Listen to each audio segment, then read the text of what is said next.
나누었는데 그 결론이 혹시 뭔지 기억하실 분은 아무도 안 계시겠지만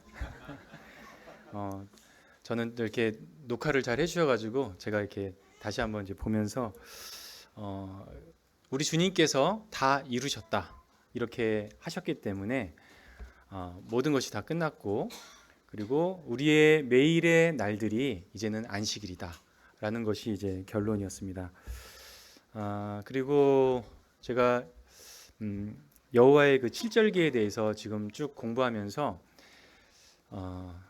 또 그때 이제 하다 보니 또 그 각 날들을 좀 더 자세하게 봐야 되겠다는 생각이 들어서 지금 말씀을 보고 있는데 참 보면 볼수록 이스라엘이라는 나라가 얼마나 참 대단한가 또 하나님께서 그 하신 약속이 얼마나 대단한가 이런 생각이 참 많이 들더라고요.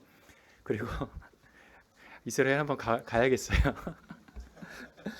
가서 이제 그분들하고 이제 아마 이제 메시아닉 주들이라고 있잖아요. 구원받은 그리스도인들이면서 유대인 분들하고 참 같이 한번 생활해 보고 싶은 그런 생각도 들고 그렇게 그런 생각이 들었습니다.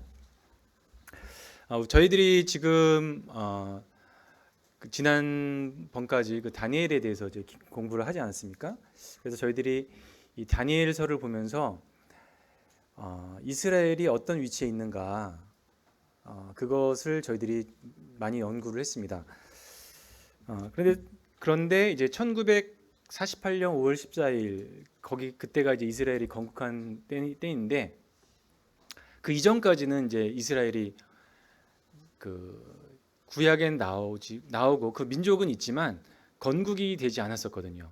그래서 많은 그 신학자나 이런 분들이 이스라엘이 사라진 것으로 생각을 하고 성경을 이제 보아왔었는데 그렇게 되면은 사실 그 뒷부분에 뭐 성전이 건축이 되고 그 다음에 매일 드린 제사를 폐하게 되고 하는 이 부분들이 사실 이루어지기가 참 어렵게 되거든요.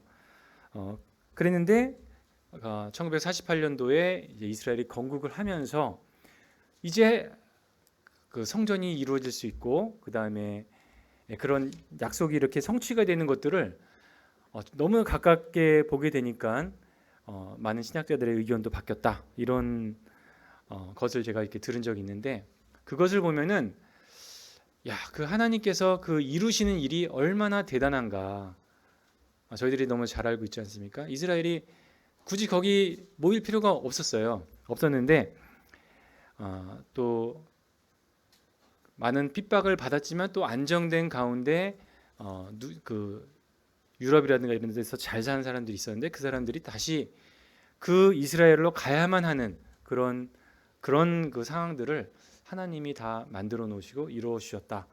그것을 생각할 때 역사 가운데서 관통하시는 하나님의 능력과 힘은 얼마나 대단하신가.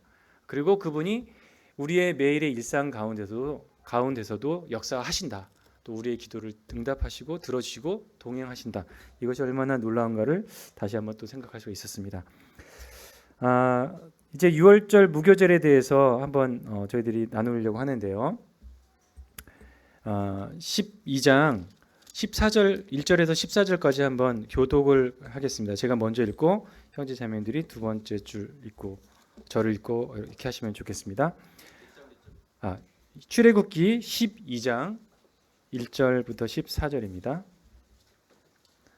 PPT는 앞에 부분 좀 올려주시면은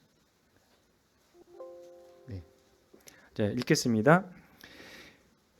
여호와께서 애굽 땅에서 모세와 아론에게 일러 말씀하시되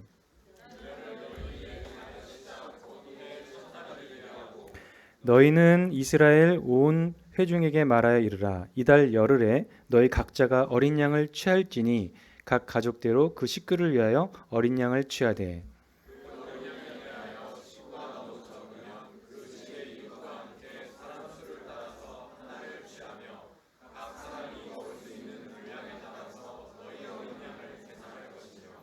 너희 어린 양은 흠없고 일련된 수컷으로 하되 양이나 염소 중에서 취하고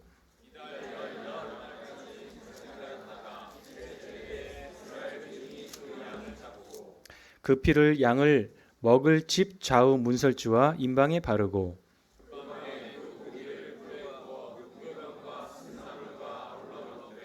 날 것으로나 물에 삶아서 먹지 말고 머리와 다리와 내장을 다 불에 구워 먹고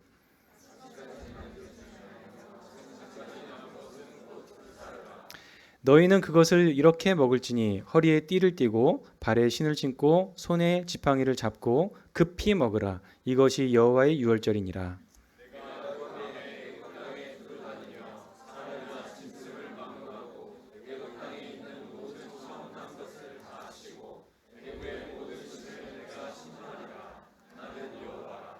내가 애굽 땅을 칠 때 그 피가 너희 사는 집에 있어서 너희를 위하여 표적이 될지라. 내가 피를 볼 때 너희를 넘어가리니 재앙이 너희에게 내려 멸하지 아니하리라.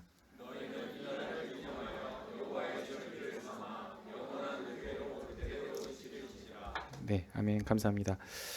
아,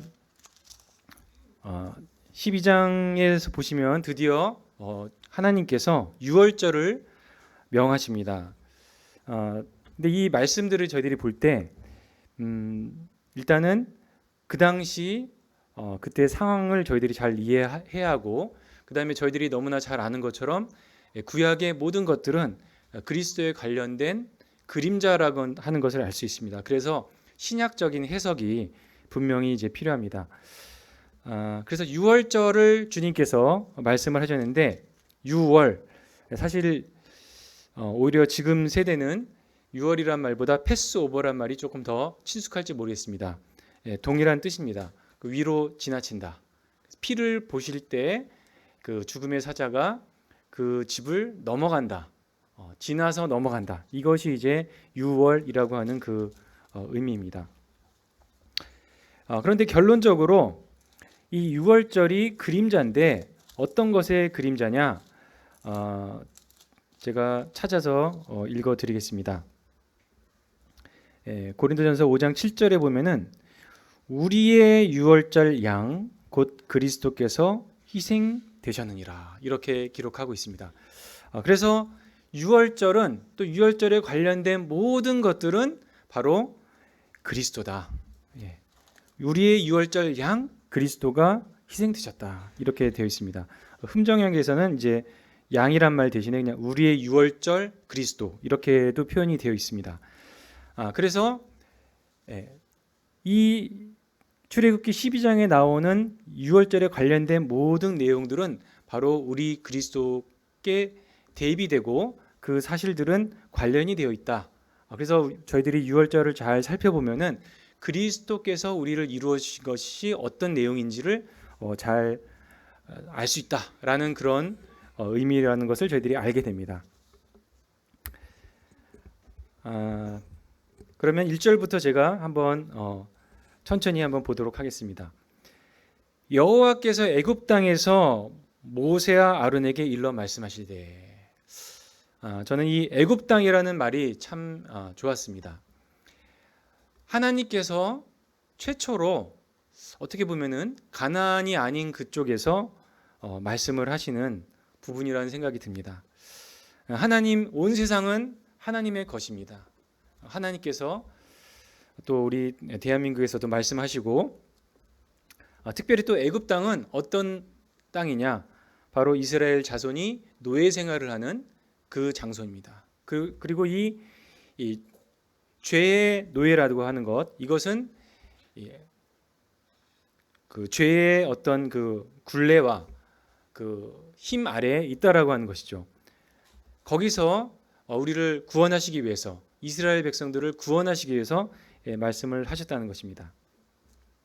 2절에 보시면 이 달을 너희에게 달의 시작 곧 해의 첫 달이 되게 하고 그래서 그 달이 이스라엘에게 첫 달이 되었습니다.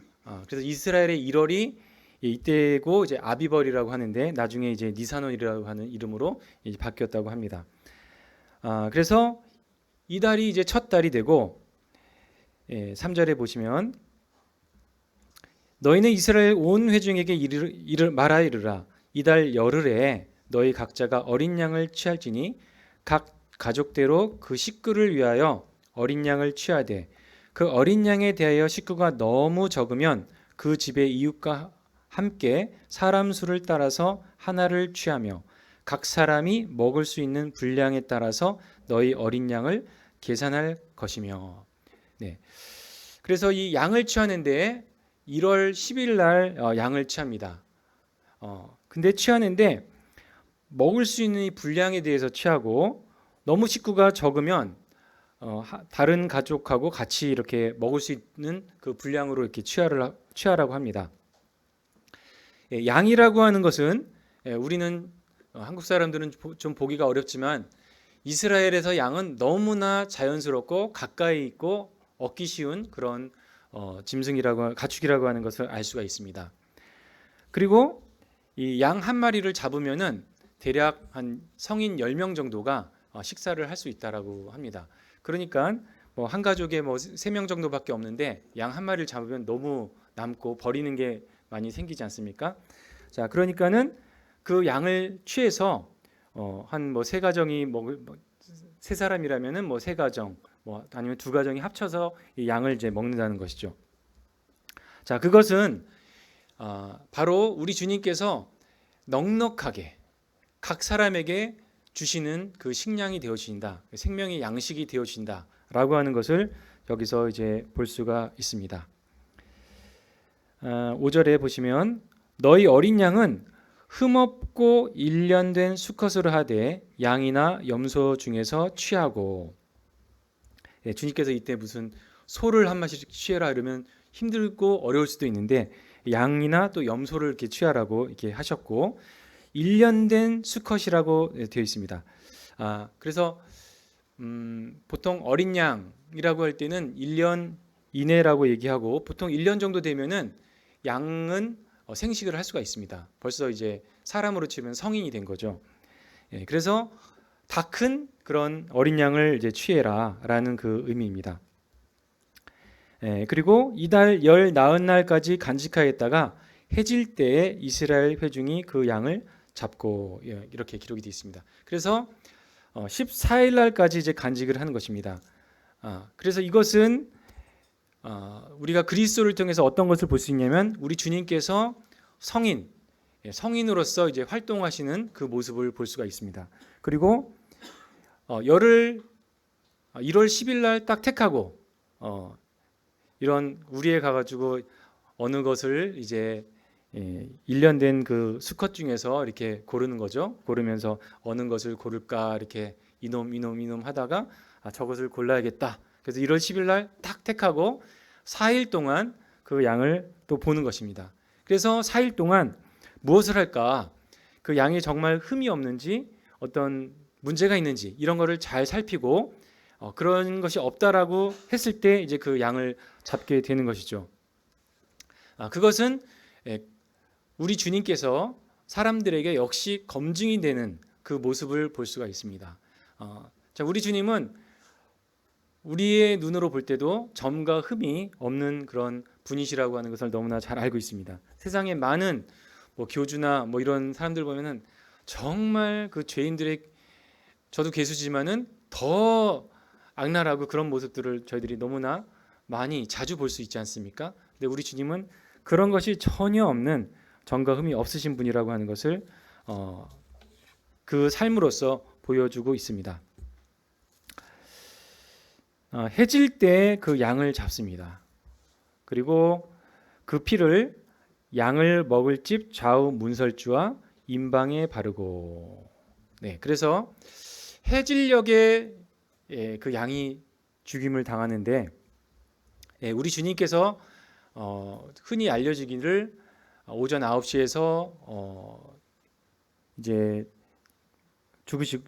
못 박히시고 3시까지 고난을 받으셨다라고 이렇게 알려져 있습니다. 그리고 오후가 돼서 저녁 때 장사 지낸 것을 이제 볼 수가 있는데, 그것이 바로 이 유월절 양과 굉장히 흡사한 것을 볼 수가 있습니다. 그리고 그 피를 양을 먹을 집 좌우 문설주와 임방에 바른다. 문설주는 이제 그 세로 그 기둥 같은 것을 말하고, 임방은 그 평행으로 된 그 나무라든가 그 부재를 이제 말을 합니다. 자, 그것에 이렇게 바르는 것이죠. 뭐 2가지 의미가 있는 것처럼 보입니다. 하나는 그 그 피를 바름으로써 문 입구가 보호가 되고 그 안에 있는 그 집안이 안전하다 이런 표시이고 그리고 그 문 임방과 이 좌우 설주에 발라졌을 때 그것은 우리 주님께서 십자가에서 십자가의 그 가로축과 이 세로축 그것과 굉장히 동일한 것을 볼 수가 있습니다. 참 주님께서 구약을 통해서 너무나 주님에 대해서 미리 보여주시는 것을 저희들이 분명히 알 수가 있습니다. 8절입니다. 그 밤에 그 고기를 불에 구워 무교병과 쓴 나물과 아울러 먹되. 그래서 그 고기를 먹는데 9절에 보면 먼저 날것으로나 불에 삶아서 먹지 말고 머리와 다리와 내장을 다 불에 구워 먹고 이렇게 되어 있습니다. 그리고 아침까지 남겨두지 말며 아침에 남은 것은 곧 불사르라 이렇게 되어 있습니다. 그 고기를 먹는데 바로 그 고기를 먹을 때 불에 구워서 먹습니다. 날것으로나 물에 삶아서 먹지 않습니다. 이것은 이제 어떤 의미일까? 날것은 소화가 바로 되기가 어렵습니다. 그리고 물에 삶을 경우에는 그 어떤 고기의 그 즙이라든가 이런 것이 이제 퍼지죠. 자, 그런데 불에 구워서 먹을 때는 그대로 보존된 상태에서 이 불이라고 하는 걸 통과해서 우리가 이제 먹을 수 있다라고 하는 그런 어떻게 보면은 그 고기를 가장 빠르게 구울 수 있고 요리할 수가 있고 그 다음에 먹을 수 있는 그런 거라고 이렇게 생각이 듭니다. 이것은 바로 우리 주님께서 인간으로 오셨지만 그 고난을 통과하셨다라고 하는 것을 볼 수가 있습니다. 십자가의 고난과 또 모든 고난을 통과하셔가지고 우리를 위한 제물이 되셨다라고 하는 것을 볼 수가 있습니다. 그리고 그분의 그 제물이 그분의 모든 것이 우리가 그것을 뜯어 먹으면서 잘라서 먹으면서 우리의 것이 됐다라는 것. 그래서 그 제물과 내가 단순하게 이제 피로서만 이렇게 된 것이 아니라 완전히 우리가 그걸 섭취함으로써 우리의 생명이 되었다라고 하는 것을 여기서 보여주고 있습니다. 그리고 그 부위는 머리와 다리와 내장. 그래서 어떻게 보면 전체죠, 전체. 그래서 그 제물 전체를 우리가 다 먹게 되는 것을 이스라엘 사람들이 다 먹게 되는 것을 볼 수가 있습니다. 우리가 구약의 유월절이 있는데 이 유월절과 거의 비슷한 그 예식이 있습니다. 그것이 뭘까요? 혹시 형제자매님들 다 아시죠? 아시지만 바로 만찬입니다. 주님께서 저희들이 이 유월절에 관련된 걸 찾아보면 유월절 날 제자들하고 모이셨어요. 그래서 내가 너희들과 함께 유월절 먹기를 원하였다 이렇게 하시거든요. 그래서 유월절 먹을 방이 어디냐를 찾으신 게 그 다락방 2층 방을 그 주님께서 찾으셨던 것이고 거기서 제자들과 함께 유월절 이 잔치 음식을 드신 거예요. 말씀에 분명히 그렇게 되어 있습니다. 그리고 그 자리에서 주님께서 새로운 새 언약을 말씀을 하시고 떡과 잔을 나누시면서 너희끼리 나누라. 이것은 내 몸이다. 내 피다. 이렇게 말씀을 하시는 거죠. 그리고 너희가 이것을 기념하라. 이렇게 말을 하고 있고 저희들이 이제 고린도전서 11장을 주로 자주 만찬 때도 많이 읽습니다. 거기 보시면은 제가 찾아서 읽어드리겠습니다.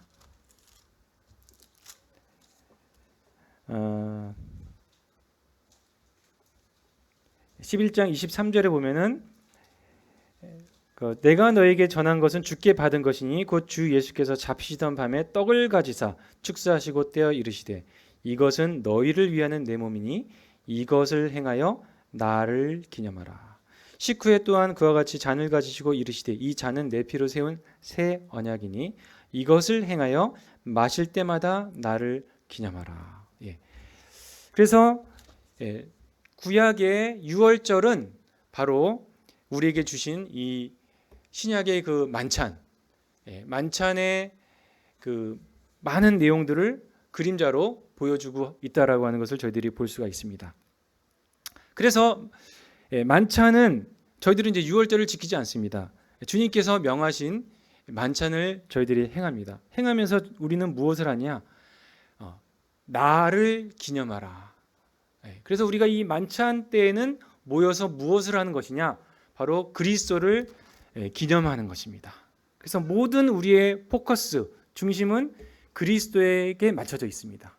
그래서 마치 어떤 일부분인 것이 아니라 머리와 다리와 내장과 이런 모든 것, 우리 주님의 생각과 우리 주님의 마음과 우리 주님의 능력과 우리 주님 속에 있는 그 모든 것들, 이것을 우리가 만찬 시간에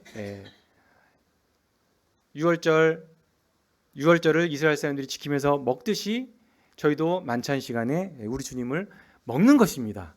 제 말이 틀리지 않죠? 먹으라고 하셨으니까.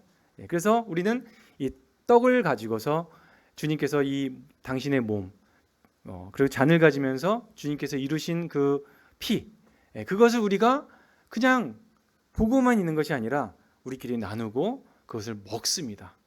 그리고 마십니다. 그래서 우리는 그분의 생명이 우리 안에 거하시고 그분이 우리 안에 거한다는 것, 그래서 우리가 주님과 하나가 된다라고 하는 것을 보여주는 예식이 바로 이 만찬 예식입니다. 그래서 이 만찬 때는 우리가 기도할 때도 어떤 개인적인 어떤 그 간구나 뭐 이런 것을 드리는 것이 아니라 형제님 자매님들이 보여주신 것처럼 대부분 주님에 관련된 주님의 영광과 주님의 다시 오심과 주님의 속죄함과 그 주님에 관련된 모든 것들을 저희들이 이제 만찬 시간에 나눕니다. 그리고 이거는 이제 제 겉면일 수 있겠습니다만 대부분 만찬 기도는 너무 길게 하지 않고 2, 3분 내로 끝내주셔가지고 여러 사람들이 다 이렇게 참여하는 것이 더 바람직하다고 그렇게 생각이 듭니다. 그리고 이제 다시 이 출애굽기 12장으로 가서요. 무교병과 쓴나물과 아울러 먹습니다. 이스라엘 사람들이. 자, 무교병은 그 누룩이 들어가지 않은 그런 빵을 말합니다. 그래서 누룩이 들어가지 않은 빵은 어떻게 됩니까? 보통 좀 색깔도 좀 허옇고 그 다음에 딱딱합니다. 딱딱하고 그렇게 좀 건조하죠. 드라이하죠. 푹신푹신하지 않고 좀 먹기가 좀 어려울 수도 있습니다. 자, 이 무교병은 바로 그 유월절 다음 날부터 무교절이 이제 시작이 되는데 무교절과 이제 관계가 있습니다. 이 누룩이라고 하는 것은 이 죄를 상징하는 것이기 때문에 이때 무교병을 이제 먹는 것입니다. 그리고 이 쓴나물과 아울러 먹습니다. 이것은 이스라엘 사람들은 지금도 이 쓴나물을 이제 먹는데 그 종류가 뭘까? 제가 이렇게 찾아보니까 뭐 정확하지는 않을 수도 있겠습니다만 그 뭐 샐러리라든가 그런 그 로메인 상추도 로메인 상추가 있는데 별걸 제가 다 말하네요. 근데 그 상추가 이제 먹다 보면 뒷맛이 좀 써진다고 그렇게 하더라고요. 그래서 그거를 주로 이제 먹는다고 합니다. 자, 그런데 이스라엘 사람들은 또 재미있는 그게 있는데 소스가 있는데 보통 두 번에 나눠서 먹는데 처음은 굉장히 쓴 소스에 대해 이렇게 찍어 먹는데요. 두 번째는 굉장히 꿀 같은 거 이렇게 달콤한 소스에 대해 먹는데요. 그래서 첫 번째는 그 이제 소금도 막 들어가고 그러면서 이제 우리가 이걸 먹을 때 그때 그 이집트에서 얼마나 우리가 고생을 하고 땀을 흘렸는지 생각하면서 팍 소금에 찍어 먹고 그 다음에 하나님께서 우리를 어떻게 구원하셨는지 너무나 감사하다 하면서 그 이제 꿀 같은 것에 이렇게 달콤함 그것으로 이렇게 찍어 먹는다 이렇게 얘기를 하더라고요. 참 몸으로 다 보여주시느라 고생들 많이 하신 것 같습니다. 여하튼 이 쓴나물은 정말 우리가 그 죄 가운데 있었던 그때의 그 어렵고 슬픈 때를 또 기억해 주는 그런 그 것이라고 이렇게 생각이 듭니다. 11절입니다. 너희는 그것을 이렇게 먹을지니 허리에 띠를 띠고 발에 신을 신고 손에 지팡이를 잡고 급히 먹으라. 이것이 여호와의 유월절이니라. 그래서 그들은 이제 유월절은 유월절 자체만 의미가 있는 것이 아닙니다. 유월절과 무교절이 같이 따라다니는 것입니다.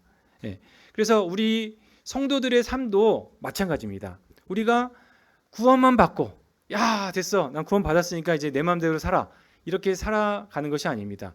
이제 우리는 이제 무교절의 그 삶을 살아야 하는 것입니다. 그리고 거기에 머물러 있는 것이 아닙니다. 애굽에 머물러 있을 수가 없습니다. 그래서 바로 나올 준비를 해야 하는 것입니다. 이것이 허리에 띠를 띠고 발에 실을 신고 손에 지팡이를 짚고 나갈 준비를 하면서 먹는 그 의미다라고 하는 것을 볼 수가 있습니다. 12절입니다. 내가 그 밤에 애굽 땅에 두루다니며 사람이나 짐승을 막론하고 애굽 땅에 있는 모든 처음 난 것을 다 치고 애굽의 모든 신을 내가 심판하리라. 나는 여호와라. 그때 그날 밤 제가 이제 배경을 말씀 안 드렸는데 다 아실 거라고 생각이 듭니다.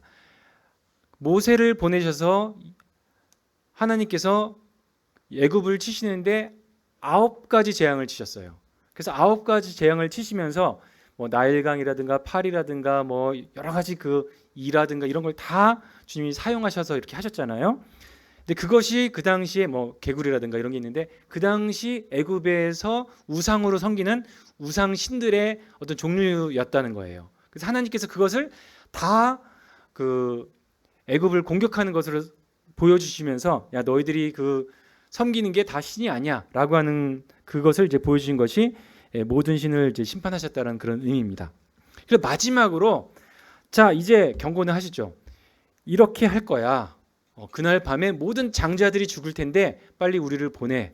안 보내면은 장자들을 치게 될 거야라고 분명히 경고를 하시거든요. 주님께서 경고하시고 나서 심판을 하시는데 그들이 듣지 않았습니다. 여기서 잠깐 퀴즈가 나가겠습니다. 상품은 없지만 자 애굽왕 모세를 보내지 않았던 그 이스라엘 백성을 보내지 않았던 애굽왕은 첫 번째 아들일까요? 아닐까요?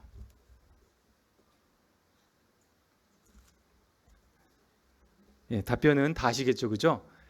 아닌 것 같기도 갈 수도 있는 것 같기도. 보통 왕들은 다 첫 아들이 이렇게 이어봤잖아요. 근데 저는 제가 그것을 살펴보진 않았지만 분명히 첫 아들은 아니었습니다. 왜냐하면은 주님께서는 처음 난 것을 다 친다고 얘기하셨거든요.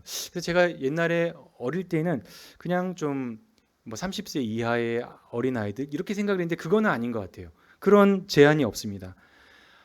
그날 모든 첫 아들 나이가 많거나 적거나 그래서 아버지가 아들이 또는 남편이 첫 아들이면 다 주님께서 치게 하셨던 것입니다. 근데 왜 모든 사람을 또 치시지는 않으셨을까요?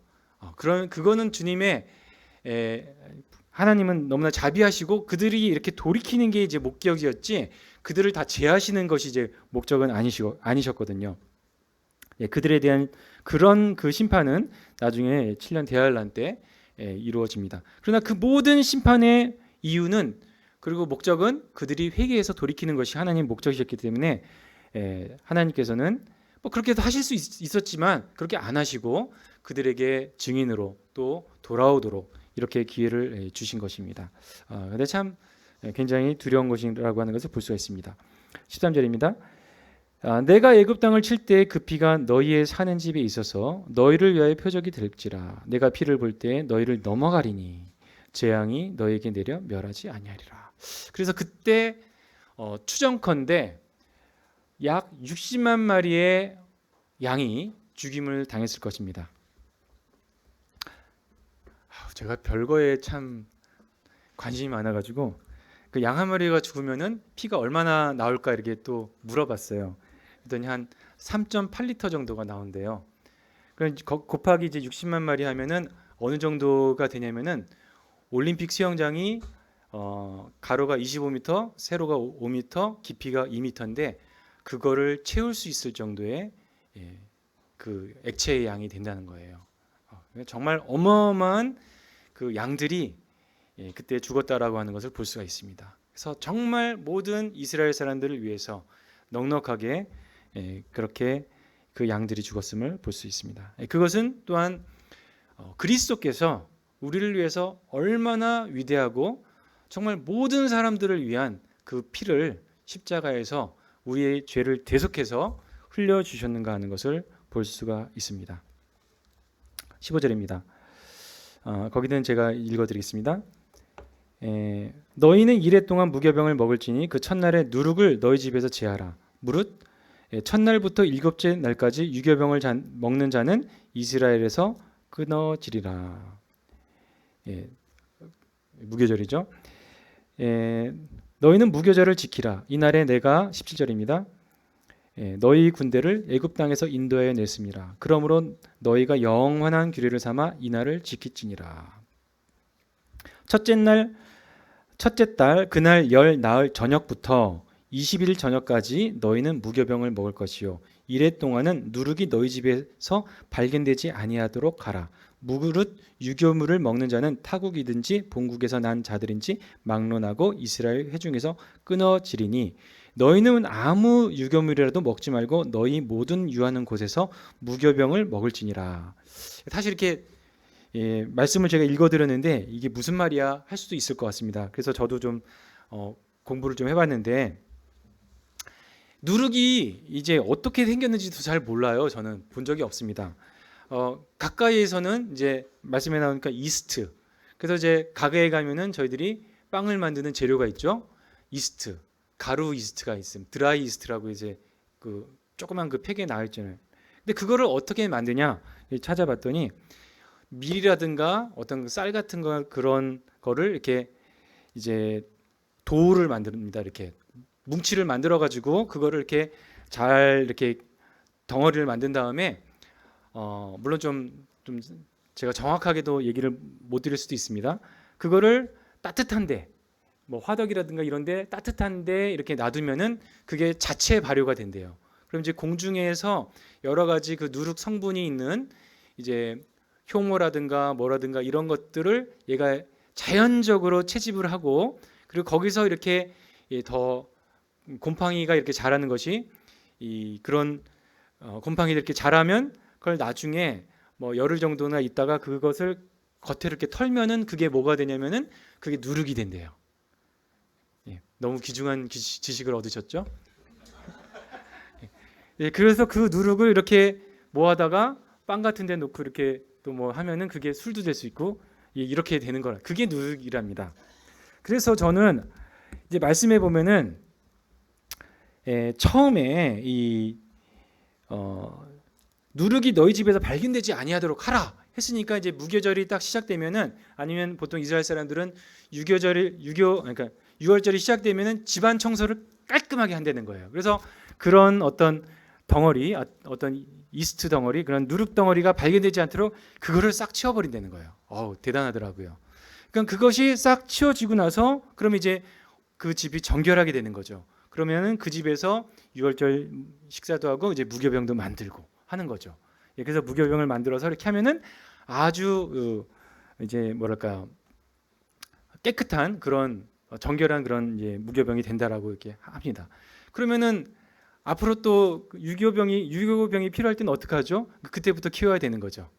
그래서 속으로는 조금 아깝다는 생각을 했지만 이 누룩은 바로 죄를 상징하는 것이기 때문에 그렇게 해야 되는 것이 이제 마땅한 것입니다. 그래서 이 무교절은 일주일 동안 6월절 다음에 무교절이 이제 시작이 되는데 일주일 동안 그들이 이제 지키고 또 성회로 모이기도 합니다. 자, 그래서 이것은 바로 우리가 구원받고 나서 우리 성도들의 삶이 죄가 없는 거룩한 삶이다라고 하는 것을 보여주고 있습니다. 21절 이후에는 제가 PPT는 안 올려드렸는데요. PPT는 안 올려주셔도 될 것 같습니다.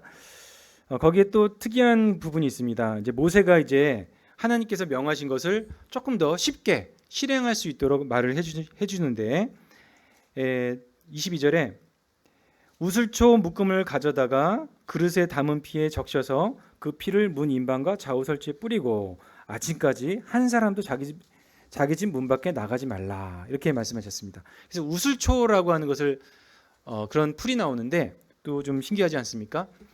근데 이 우슬초와 성경에 나오는 우슬초는 다른 거라고 얘기를 합니다. 그래서 이 우슬초는 우가 소우, 그다음에 슬이 이제 무릎인데, 그래서 이제 소 무릎이 약간 불룩하잖아요. 그런 식으로 생긴 풀이 이제 우슬초라고 하는데, 이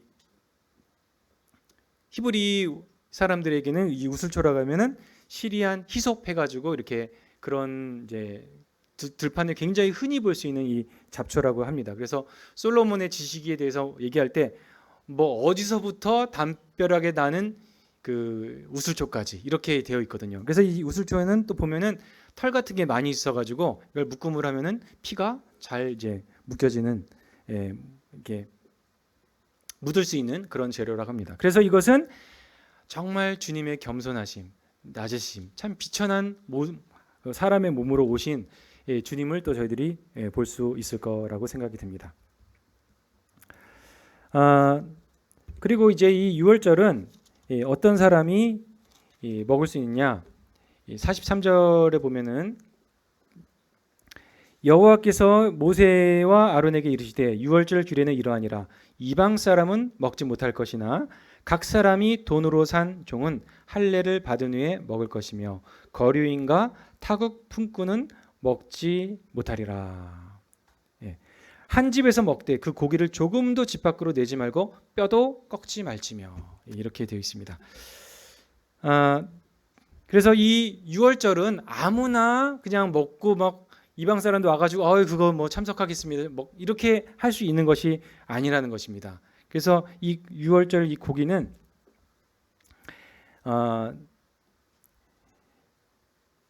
할례를 받은 후에 예야 먹는다, 이렇게 되어 있습니다. 그러니까 제가 이스라엘 가도 저는 못 얻어 먹겠네요. 따로 먹어야 될 것 같습니다. 그래서 구원을 받은 이스라엘 사람이 아닌 사람은 이것을 먹지 못하는 것이다. 그리고 뼈도 꺾지 못한다. 이 뼈를 꺾지 못한다. 여러분들 너무나 잘 알고 있죠? 이게 무슨 의미인죠? 바로 우리 주님께서 십자가에서 그 뼈가 꺾일 뻔했습니다. 그래서 세 개의 그 십자가가 섰고 우리 주님이 가운데, 그 다음에 우편 왼편이 있는데, 주님이 죽으셨다고 해서 사람들이 이제 그러니까 시간이 너무 오래되니까 이제 시체를 내려놓으려고 했을 때 두 사람은 뼈를 꺾어버렸습니다.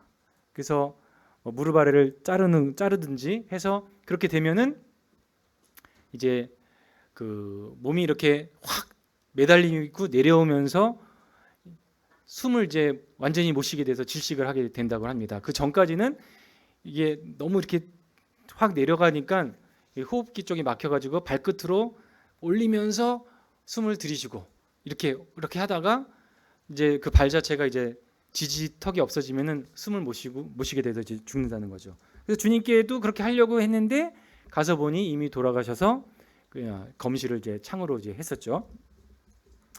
그래서 이 뼈가 꺾이지 않는다는 것은 정말 이스라엘 사람들이 계속 내려오면서 뼈를 꺾지 않고 그냥 그렇게 먹었는데 그것이 바로 예수 그리스도다라고 하는 것을 너무나 명확하게 보여주는 것 같습니다.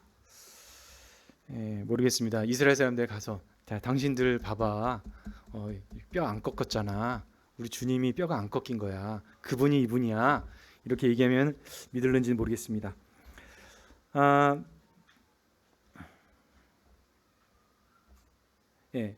역시 이 만찬 역시 마찬가지입니다. 만찬도 많은 그 어린 우리 2세대들이 침례를 받고자 하는 그 여러 가지 이유 중에 하나가 만찬떡을 먹고 싶어서 침례를 받으려고 하는 그런 그 친구들이 되게 많았던 것 같습니다. 자기만 빼놓고 이렇게 싹 그 떡과 잔이 돌아갈 때 마음에 참 소외감을 느끼고 그렇죠. 그래서 우리가 만찬 때 그 떡에 관해서 얘기할 때 침례를 얘기하고 하는 것은 구원을 받고 침례를 받으신 분이다라고 하는 것은 침례 자체가 바로 나의 믿음을 많은 사람들 앞에 공표하는 그런 예식이기 때문에 그리고 내 믿음에 대해서 내가 확고하고 내가 구원받은 사람이다라고 하는 것을 보여주는 예식이기 때문에 그것이 없이 구원받지 않았는데 이게 먹는 것은 아무 의미가 없다라고 하는 것을 저희들이 알기 때문에 그것을 이제 제안을 하는 것입니다. 자, 그래서 이 유월절 잔치는 항상 그 음식이 없는 잔치는 없습니다. 그 음식과 이것은 이스라엘 것입니다. 아무리 밖에서 그것이 좋아 보여도 듣긴 듣고 먹고는 싶어도 내가 그 안에 들어가지 않으면 할례를 받지 않으면 먹을 수가 없습니다. 그래서 복음도 마찬가지라고 생각이 듭니다. 그것이 정말 좋은 내용이고 너무나 좋아, 참 매력이 있어. 그렇지만 그것을 내가 믿지 않는다면은, 내가 먹지 않는다면은 그것이 나의 것이 될 수가 없습니다. 그래서 우리는 구원을 받는다고 하는 것은 바로 주님께서 이루어진 이 일들을 감사합니다라고 주어졌을 때 내가 먹어버리는 것, 그것이 바로 믿음이고 구원입니다. 그래서 그렇게 먹어야만, 아무리 좋은 것을 차려놔도 먹지 않는다면은 그것은 남의 것이 되지 않는 거죠. 자기 것이 될 수가 없습니다. 우리가 너무나 잘 알지 않습니까? 그리스도께서 모든 사람들의 죄를 다 용서하셨는데 왜 사람들이 지옥에 갑니까? 그것은 다 용서가 못해서가 아니라, 모자라서가 아니라 그 선물을 받지 않기 때문에, 거절하기 때문에 그것이 바로 죄인 것입니다. 그래서 주님께서도 죄에 대함은 저희가 나를 믿지 아니하며, 이렇게 말씀에 기록이 되어 있습니다. 한 군데 제가 읽고 마무리하도록 하겠습니다. 민수기 9장에 보시면은 또 굉장히 또 흥미로운 부분이 이렇게 나와 있습니다. 민수기 9장 6절에 보면, 그때 사람의 시체로 말미암아 부정하게 되어서 유월절을 지킬 수 없는 사람들이 있었는데 그들이 그날에 모세와 아론 앞에 이르러 그에게 이르되, 우리가 사람의 시체로 말미암아 부정하게 되었으니 우리를 금지하여 이스라엘 자손과 함께 정한 기일에 여호와께 현물을 드리지 못하게 하심은 어찌미니까. 그래서 다음 달에 이 유월절을 지키라, 이렇게 말씀을 하십니다. 13절에 보면, 그러나 사람이 정결하기도 하고 여행 중에도 있지 아니하면서 유월절을 지키지 아니한 자는 그 백성 중에서 끊어지리니, 이렇게 되어 있습니다. 그래서 이 구약의 이 율법의 말씀은 용서와 자비가 없습니다. 어떤 상황도 아닌데 이렇게 유월절에 참여를 안 했어요. 그건 굉장히 의도적인 것이다. 어떻게 하나님이 너희를 구원을 해주셨는데 감히 이스라엘 사람들이 대해서 유월절을 참석하지 않아? 너희는 백성에서 제재는 거야. 이렇게 이제 말씀을 하셨거든요. 율법은 율법입니다. 자, 근데 우리 역시 이제 만찬상에서도 마찬가지입니다. 우리가 만찬상에 그대로 저희들이 오고 그 다음에 오지만 그냥 쉽게 이제 떡과 잔을 대하는 것이 아닙니다. 고린도전서 11장 27절에 보면은 이렇게 기록이 되어 있습니다. 그러므로 누구든지 주의 떡이나 잔을 합당하지 않게 먹고 마시는 자는 주의 몸과 피에 대하여 죄를 짓는 것이라. 사람이 자기를 살피고 그 후에야 이 떡을 먹고 이 잔을 마실지니 주의 몸을 분별하지 못하고 먹고 마시는 자는 자기의 죄를 먹고 마시는 것이니라. 그러므로 너희 중에 약한 자와 병든 자가 많고 잠자는 자도 적지 아니하니 우리가 우리를 살폈으면 판단을 받지 아니하려니와. 이렇게 되어 있습니다. 그래서 어떤 성도 개인적으로 내가 어떤 잘못이나 주님 앞에 이제 회개하고 또 자백해야 될 그런 부분이 있었는데 그런 것이 있음에도 불구하고 그냥 와서 이렇게 먹는 것은 바람직하지 않다. 그것이 아니라 먼저 주님과 주님 앞에 그것을 다 정산하고, 요한 1서 말씀에 나오지 않습니까? 우리가 자백해서 주님과 그 교제가 회복된 상태에서 만찬에 나와야지, 그런 어떤 내가 범죄 가운데 있는데 그것을 그대로 이제 와서 먹는 것은 자기의 죄를 먹고 마시는 것이다. 이렇게 얘기를 말씀을 하고 있습니다. 그래서 이제 그 당시에 하나님께서 우리 주님께서 직접 개입하셔서 자 너희들 가운데 봐라. 너희 중 가운데 이제 질병이 있고 병든 자가 있고 심지어는 죽는 사람도 있었다.